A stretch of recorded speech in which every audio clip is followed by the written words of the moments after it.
আসসালামু আলাইকুম, স্বাগত জানাচ্ছি শারমিন কিচেন অ্যান্ড ব্লগ চ্যানেলে খেজুর বাদামের মিল্কশেক রেসিপিটা দেখার জন্য।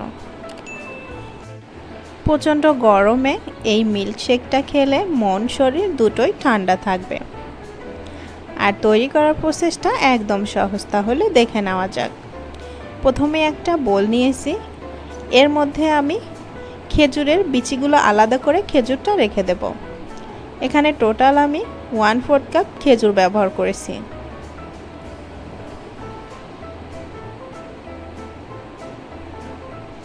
এখন দিয়ে দেব 1/4 কাপ কাঠবাদাম, আর দিয়ে দেব 1/4 কাপ কাজু বাদাম।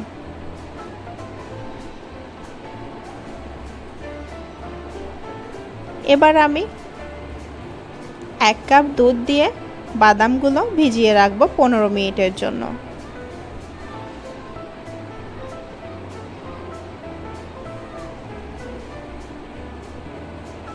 ফিরে এলাম 15 মিনিট পরে।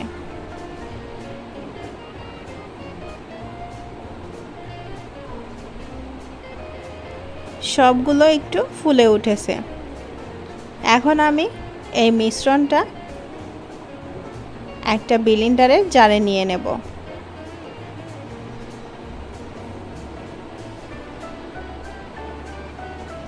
এবার মিশ্রণটা খুব ভালোভাবে ব্লেন্ড করে নেব। আরও বাকি 1 কাপ দুধ আমি অ্যাড করে দিলাম।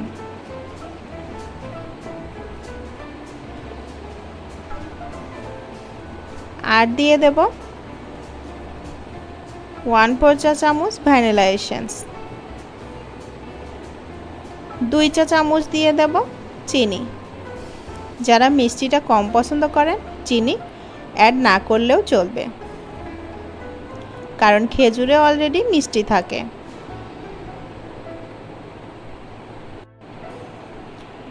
ব্লেন্ড করা হয়ে গিয়েছে। এবার মিল্কশেকটা গ্লাসে ঢেলে নেব।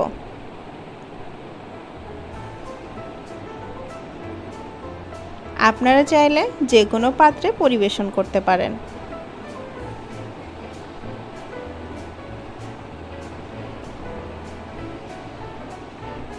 এখন এর মধ্যে দিয়ে দেব কয়েকটা আইস কিউব।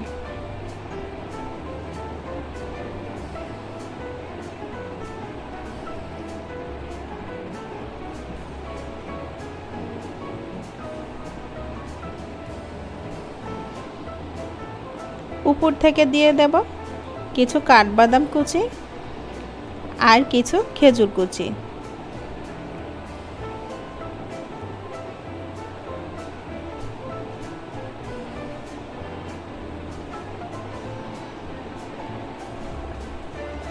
এটা অপশনাল, চাইলেই স্কিপ করতে পারেন। দেখতে সুন্দর লাগার জন্য এখানে আমি বাদাম খেজুরটা অ্যাড করে দিচ্ছি।